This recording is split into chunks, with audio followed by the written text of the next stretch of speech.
All right, today we're going to tear into a real modern classic, Bob Dylan's Oscar-winning song, Things Have Changed. Now, this is a song that's got this incredible, cool, calm surface, but it's describing a world that is completely falling apart. So let's get into it. Right from the jump, he hits you with this line, and it just sets the stage perfectly, doesn't it? It paints this picture of a world that's just buzzing with stress, where you can't trust anything and everyone feels kind of disconnected. It's a heavy, disorienting place to be. And that leads us to the big puzzle of this song. I mean, if the world is so chaotic, why isn't the singer just screaming about it? Instead, he sounds controlled, witty, almost cool. So how in the world does Dylan pull off this incredible contradiction? That's what we're going to unpack. The real genius of this song, its power, comes from this fundamental clash, a clash between the tone and the content. You've got this calm, measured voice calmly observing a world in total chaos. And right there, in that tension, that's where all the magic happens. And you can really see that conflict laid out right here. On one side, you've got the voice. It's composed, it's sharp, it's almost detached. And on the other side, you have the world he's singing about, which is just a mess of stress, confusion, and exhaustion. The speaker isn't having a meltdown, he's just taking notes with this incredibly sharp intelligence. And get this song, a song that's literally built around the feeling of being exhausted and disillusioned, it completely crashed into the mainstream. We're talking an Oscar, a Grammy. It was instantly hailed as this major achievement. And that just proves how much that feeling, that weary observation, really hit a nerve with, well, pretty much everyone. Okay, so how does he do it? How does the song stay so calm when everything's on fire? Well, the key, and this is absolutely crucial, is understanding that we're not actually hearing from Bob Dylan, the person. Nope, we're hearing from a character, a very carefully built persona. This idea of a persona is the absolute key that unlocks the entire song. The voice you hear? It's a mask. It's a performance. And it acts like a shield, you know? It lets the speaker talk about all this heavy stuff without getting completely raw and exposed. So he uses all these tools, wit, a little bit of swagger, a lot of restraint, to manage his own vulnerability. It's a strategy. It's a way to control how the world sees him, especially in a time when being totally open and sincere just feels way too dangerous, or maybe just too tiring. But here's the kicker. This mask isn't some solid, stable thing. It's constantly slipping and changing. The voice jumps from being menacing to darkly hilarious, from exhausted to full of swagger, sometimes all in the same verse, and that's on purpose.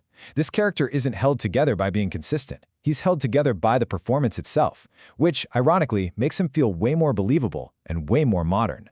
And he needs this mask, this whole performance. It's become necessary because of the kind of world he's forced to respond to. A world that's been shaped by the tough, unflinching realities of time and experience.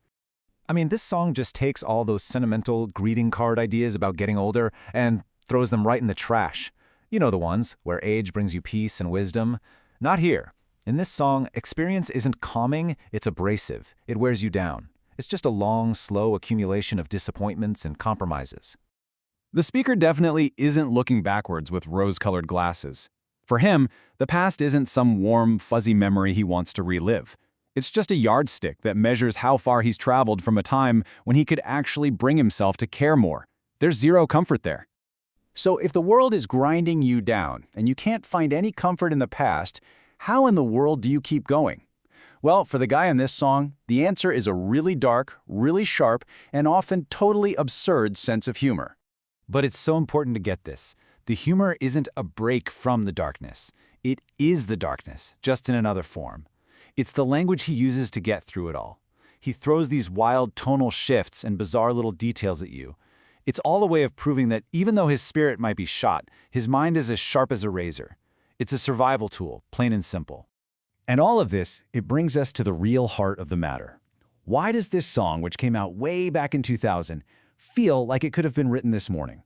Because it absolutely nails a uniquely modern way of being. It perfectly captures a feeling I think so many of us recognize. Trying to act functional on the outside, go about your day, while on the inside, you've lost faith in all the big stories and all the noise.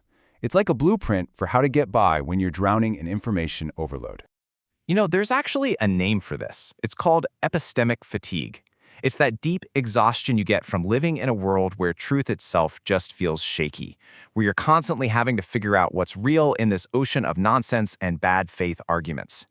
The speaker in the song isn't a cynic just for the heck of it. He is profoundly tired of it all, and I think we can all relate to that. And look at this number. It says it all. He has played this song live over 1,000 times. This isn't some dusty old track in a museum. It's a living, breathing piece of art that keeps speaking to our exact moment, night after night. So in the end, the song's legacy is this brutally honest portrait of what it feels like to be conscious in the modern world. Yeah, it's guarded, it's ironic, it's overwhelmed.